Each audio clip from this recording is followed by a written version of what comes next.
Well, not to mention the fact that look at what Punk's getting paid for it. That's the win. It's like, geez, like there's no guy like 0-1, the performance he had his first fight, and he's going to draw and he's going to make the amount of money he's making. There's probably never been a fighter in history that's probably going to be based on with those credentials, what he's making. Maybe Brock, because remember Brock lost his first fight, and so he came in at 0-1. Brock lost his first UFC fight. First UFC. First MMA fight. That's right. Yeah. They bumped Alistair Overeem down to the undercard. Yeah. Oh, yeah. No, that's been a big thing. And but what did Dana White said it perfectly?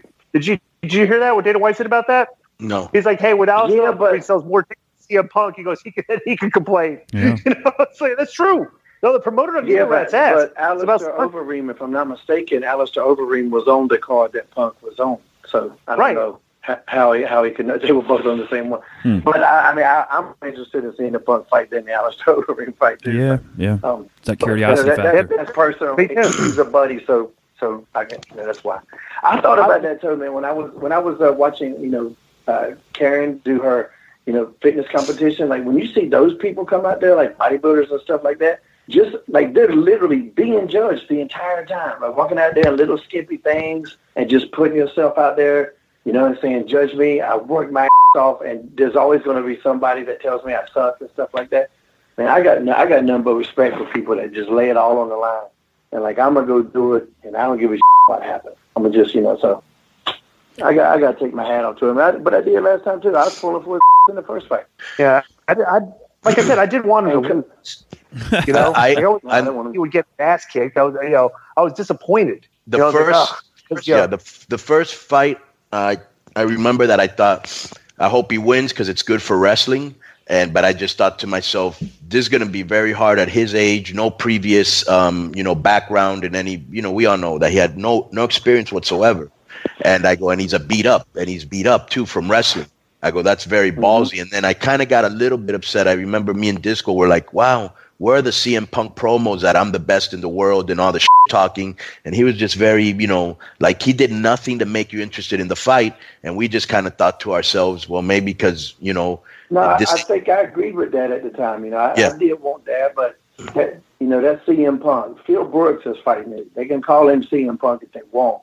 But that's Phil Brooks out there. Yeah, well, that's the same thing.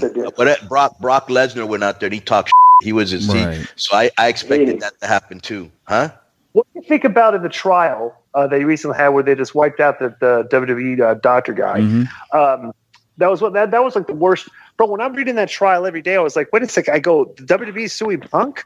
It's like, it seemed like all the evidence was pointing to like if Punk was suing them. It's like whatever is coming every day. But bro, what do you think about the information that came out in the trial that the CM stands for chick magnet? Yeah.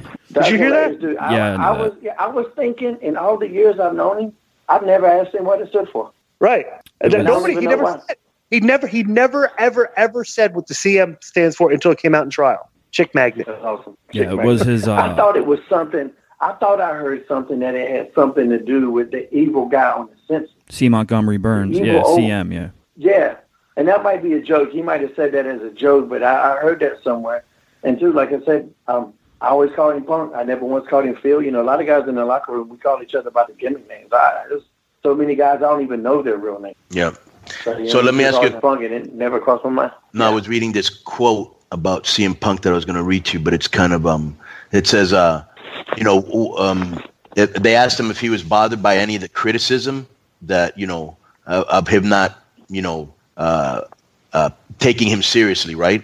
And he goes, I could give a expletive if they watch or not. Punk said, don't watch. If you bought the Kiss album that came out before they took their makeup off and don't like it, don't buy the expletive album where they take their makeup off. It's a gimmick. Don't watch. But you're still going to go complain about it on Twitter. It's none of my business what you think of me. I don't care. I think people's perception of me is that I have a huge ego. I really don't think I do. You called me a superstar, and I don't view myself through that lens at all. At all. I get it. I did some stuff, whatever. But when it comes to all that stuff that maybe MMA fans think matter, being on the pay-per-view, being on the poster, I'm like, whatever. If I can fight earlier, I'd like to fight earlier because I try not to train at 9 o'clock at night, and I'd be showered and elbow deep in a pizza and a pint of ice cream before you all get in that building. So why are you all mad? Yeah. So talking a little bit more this time, huh? I'm not going to agree I love that honesty. Yeah. But bro, he doesn't think he has a big ego? You think that's an honest statement? Come on. You think Punk does not know that he has a big ego?